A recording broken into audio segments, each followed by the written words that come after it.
Alright, what's up everybody? My name is Jack Billings, CEO and founder of Shed Knives, and today I'm going to be showing you how I do my hollow grinds and how you can do your hollow grinds as well. So as you see, I just took off my 36 grit belt here. I get this from Combat Abrasives. This is a shredder belt here, and so there's some information there for you. You can check that out. So putting on a new belt now, I always like to start with a fresh belt, especially when I'm demonstrating.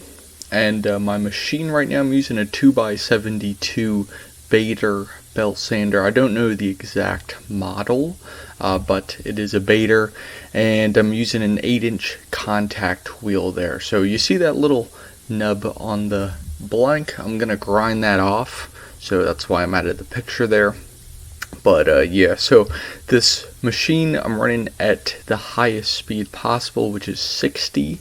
So running that, and as you see right now, cleaning off the surface. That's something you'll want to do as well if you're going to be hollow grinding, because if you get any metal grit there, you'll start grinding up your knife. So now I'm just putting a little pressure on the end, keeping my knife cold as I'm wiping off the metal plate again. I always keep the knife in, that way it can get cold.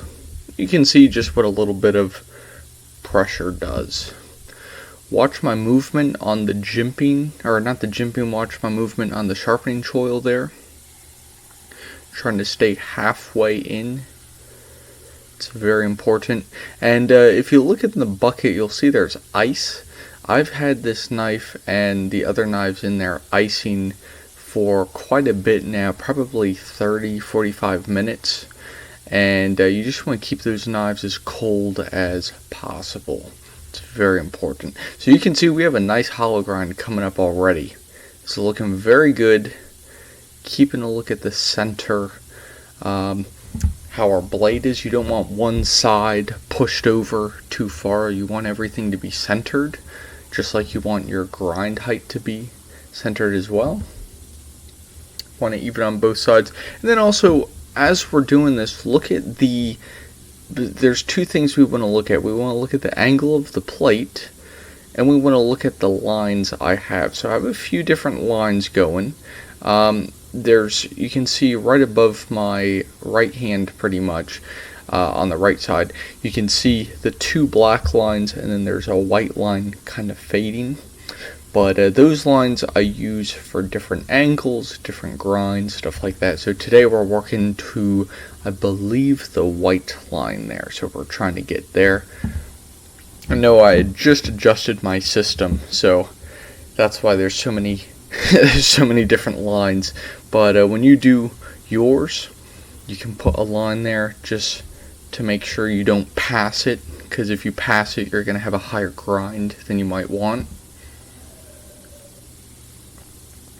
So as you see, I'm just taking this slow. This isn't something to rush. This isn't something to go super fast with. I mean, yes, speed is key, especially when you're in a production setting like I am and you have a lot of knives to get out, but you can't risk the messing a knife up just for getting it done. You know, you have to take your time, you have to make sure you do it right. This video is about 10 minutes long. This is 10 minutes on this one knife here, just for the grind. Because at the end of the day, if you don't have a good grind, then you don't really have a good knife. And as you see, look at that hollow grind coming up to the very point. As we continue to grind, you're going to want to make sure that point there, that tip, the grind matches on both sides, because if not, the customer, the user, they're going to end up seeing, if they're paying attention, they're going to see that little difference there. And at the end of the day, you want to keep everything as even as possible, keep it aesthetic, keep it looking good, and that will also keep the performance of your blade running. And while we're going here, just want to give a shout out to Shed Knives here. So like I said, I'm the CEO and founder of Shed Knives. Right now I'm using the 2023 Skur in this video, putting a blade on that. Has been a bestseller for, what are we on now, year 3. So this knife has been a bestseller for quite a while now. 2020, 21, and this year 23. So it's a great knife. A lot of people love it, and I'm sure you will too. So if you want to get the final version of this knife, not just what you see here, but the final version with the G10 scales, or at least just check it out, you can go to shedknives.com, and I'll put a link in the description you can go check out. So now we're working on the other side here. And notice how I'm continuing to wipe off the plate after every use, okay? And there we go, that's what I'm talking about. You want that grind to be even. Right now it's not even because I'm still working it, but just something to show off. Keep that plate smooth, because the little bits of grit from that sanding belt, those things are going to come off and land on your plate, and you're going to start scratching up your metal very bad. Now, my knives I sell technically unfinished. That's what you call the type of steel, because it's straight from the sheet that the manufacturer makes, so I don't do a surface finish other than a stone wash, which the stone wash takes a little bit of that rough stuff out. So you may see a few scratches, like very minor, but that's from the manufacturer. That's why I'm very careful to continually clean the surface. So once again, just keeping that knife cold. Your hands will be very cold, but that's a good sign, because that means your knife is cool as well. And also, just a pro tip here, while you're hollow grinding, make sure you keep that blade from turning different colors.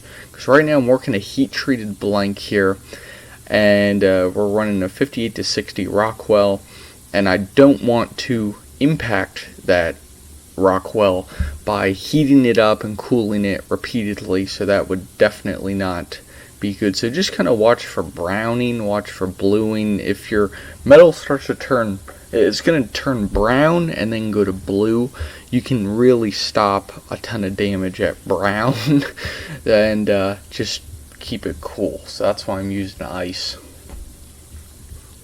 And if you have any questions, any tips, any comments, anything like that, drop them down in the comment section. I always like to see what you guys think, what your experience says, because there's plenty of other more experienced knife makers out there who may have another tip. So if you have a recommendation, drop it down. I'm always open to that. Love to hear what you guys have to say. But even if it's just a compliment, something I'm doing right, I'd love to know as well, so that way I don't stop doing it. But you guys have been very supportive, and I greatly appreciate that, because it allows me to continue to make knives, continue to pump out all sorts of knife photos, videos, all sorts of stuff, and I'm glad to do that for you guys. And I know someone's going to ask where I got this plate from. This was a custom piece I had done by a local machine shop. I told them, hey, this is the angle I want. You can't really see it, but there's some bolts on the side, on the left and right side, that you can adjust to make it higher, lower, whatever angle you want. And that's very helpful as you're adjusting to different height machines, because not all belt sanders are the same height. So this was custom done. I believe it was $80. So if you want to get your own custom one done, I assume it'll be somewhere around that. So pretty affordable. So as you see, just attention to detail. We're doing these nice sweeping motions. I really enjoy working a belly on a knife because it's so much easier than a blade like a Tonto, for example, like the 2023 Conquest. That thing is very tough to do a hollow grind on because it takes up so much surface area on that belt. But right now we're only working a few centimeters pretty much on that belt, so we're not working all 2 inches. We're just working a little bit at a time, which keeps that speed up and allows us to take more metal off. Alright, so we're coming to the end of this video here. Once again, if you guys like knives, if you like this knife, go ahead and visit shedknives.com. I'll put a link in the description for you to check that out. Thank you guys for watching. If you found value in this video, go ahead and hit the like and the subscribe for more knife content. And if you know someone who could benefit from this video, please hit the share button. Thank you all for watching, and I'll catch you in the next one.